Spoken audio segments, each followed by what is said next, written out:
जैसे ही मन्नत के सामने प्रिंस आया, वह उसकी ओर कुछ ज्यादा ही नजदीक बढ़ता हुआ बोला, तो बताओ किस जॉब के लिए तुम क्या क्या कर सकती हो। मन्नत ने बिना हिचकिचाते हुए कहा, मैं इस काम के लिए दिन रात मेहनत कर सकती हूँ। अगर जरूरत पड़े तो नाइट शिफ्ट भी करूँगी। मैं इस कंपनी के लिए अपना 100% दूंगी। मुझे ये जॉब चाहिए और मैं इसके लिए कुछ भी कदम उठाने को तैयार हूँ।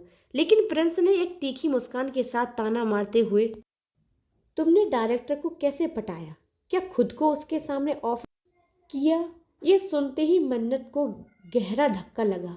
उसकी आंखों में आंसू झलकने लगे, लेकिन उसने खुद को संभाला और गुस्से में बोली, बस कीजिए।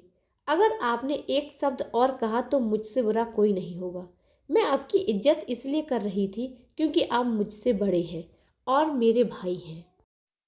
लेकिन आज आपने ये साबित कर दिया कि आप भाई कहलाने के लायक नहीं हैं। प्रिंस ने उसका चेहरा गुस्से से पकड़ते हुए कहा, किसने कहा कि तुम्हारा भाई हूं? मैंने तो कभी नहीं माना। वैसे भी तुम जैसी लड़की मेरी बहन हो ही नहीं सकती। मन्नत की आंखों से अब आंसू बहने लगे। प्रिंस की बातों ने उसके दिल को चीर दिया था। उसने प्रिंस को जोर से धक्का दिया और चिल्लाई, आप दुनिया के सबसे घटिया इंसान हैं। आपने मुझसे जो किया वो कोई दुश्मन भी नहीं करता। आज के बाद मैं आपको ना अपना भाई मानूंगी ना आपकी इज्जत करूंगी। मैं सिर्फ अपनी माँ और डैडी की बेटी हूँ। मेरा कोई भाई बहन नहीं है। ये कहते हुए वह रोती हुई कैबिन से बाहर निकल गई। वहीं खड़ी प्रिंस उसकी ओर देखकर मुस्कुरा और खुद में बुदबुदाया, हम तुम्हारे आंसू देखकर मुझे तकलीफ नहीं हुई, सुकून मिलता है।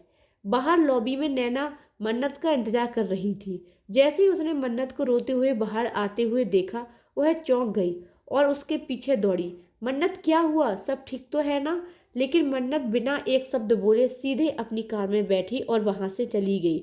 नैना के मन्नत को रोते हुए जाता देख खुद से बड़बड़ाई, आखिर इसे हुआ क्या है?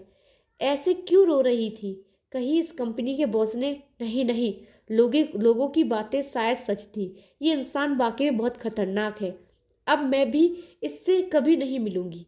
यह कहते हुए वह डरते हुए टैक्सी में बैठी और वहां से निकल गई। उधर कार में मन्नत चुपचाप रोए जा रही थी। प्रिंस की कही एक एक बात उसके मन में हथौड़े की तरह चोट कर रही थी। उसने खुद से कहा, आप बहुत बुरे हैं। अब मेरा आपसे कोई रिश्ता नहीं है। मैंने कोशिश की थी कि सब ठीक हो जाए, लेकिन आज जो आपने किया उसके बाद मैं आपकी शक्ल तक नहीं देखना चाहती। ड्राइवर रामू अंकल ने उसे इस हाल में देखा तो चिंतित होकर बोला, मन्नत मैडम, क्या सब ठीक है? चाहो तो बॉस को कॉल कर दूं? मन्नत ने जल्दी से सिर हिलाकर कहा, नहीं नहीं रामू अंकल, प्लीज डैडी को कुछ मत बताना, मैं रिक्वेस्ट करती हूँ। रामू बोले, लेकिन बेटा आप ऐसे क्यों रो रही हैं? कुछ तो बात है।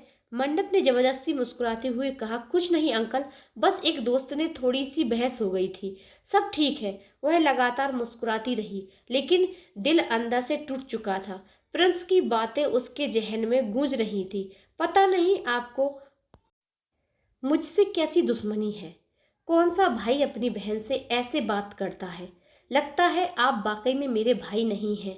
कहते उसने सीट पर सिर टिका दिया और आंखें बंद कर ली। कुछ ही देर में कार बंगले के बाहर पहुंची। मन्नत उतरी और सीधे अंदर चली गई। हॉल में सिया सोफे पर बैठी थी। उसे देखकर सिया मुस्कुराकर बोली, बेटा इतने जल्दी आ गई? लेकिन मन्नत बिना कुछ बोले सीधे अपने कमरे में चली गई। सिया उसे ऐसे देखकर घबरा गई। आजकल मन्नत अजीब बर्ताव कर रही है। तभी अमन वहां आया और बोला, मैडम बॉस ने ब्लू फाइल मंगवाई है, प्लीज दे दीजिए। लेकिन सिया के चेहरे की परेशानी देखकर वह रुक गया। मैडम सब ठीक तो है ना? आप परेशान क्यों लग रही हैं? सिया ने धीरे से कहा, हाँ अमन जी, समझ नहीं आ रहा आजकल मेरी बेटी को बहुत बदल गई है। यह सुनकर अमन एकदम घबरा गया और बोला, क्या हुआ? उसे तबीयत ठीक है ना? क्या खा लिया उसने? आप मुझे बताइए क्या हुआ? सिया को उसकी इतनी चिंता देखकर हैरानी हुई, लेकिन अमन ने जल्दी से खुद को संभालते हुए कहा, सॉरी मैडम, मैं यूं ही परेशान हो गया। शायद कॉलेज शुरू होने वाला है इसलिए स्ट्रेस में होगी।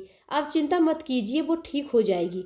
सिया उठकर बोली, नहीं अमन जी, मुझे लगता है ये कॉलेज का तनाव नहीं है। जब से प्रिंस वापस आया है तब से मन्नत बदल गई है। प्रिंस का नाम सुनते ही अमन के चेहरे के भाव बदल गए।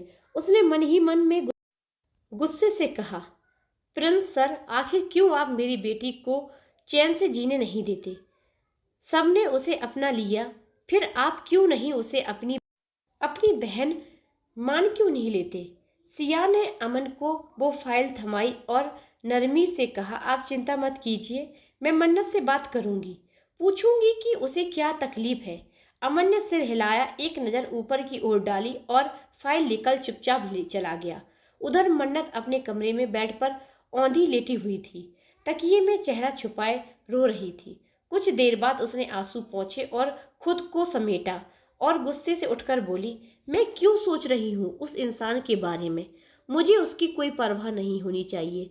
अब मैं सिर्फ अपने कैरियर और कॉलेज पर ध्यान देना है।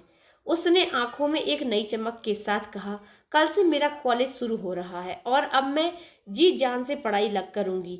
एक दिन ऐसी कंपनी खड़ी करूंगी कि वो खुद सोच भी नहीं सकेगा और तब मैं उन्हें दिखाऊंगी कि असली औकात किसकी होती है। यह कहते कहते वो थककर सो गई। कुछ घंटों बाद रात हो चुकी थी। कमरे में हल्का सा अंधेरा था। तभी दरवाजे पर दस्तक हुई। मन्नत की नींद टूटी। वह थोड़ी देर तक चुपचाप वहीं बैठी रही, फिर क्लोजेट से बाहर निकली और धीमे धीमे दरवाजे की ओर बढ़ी। उसने धीरे से दरवाजा खोला और सामने जो देखा उसे देखकर वो कुछ पल के लिए बिल्कुल खामोश रह गई। कौन था दरवाजे पर? यह जानने के लिए कहानी का अगला भाग तैयार है, जब आप कहें। इसलिए सबसे पहले कमेंट, शेयर, लाइक जरूर करते रहिए। धन्यवाद।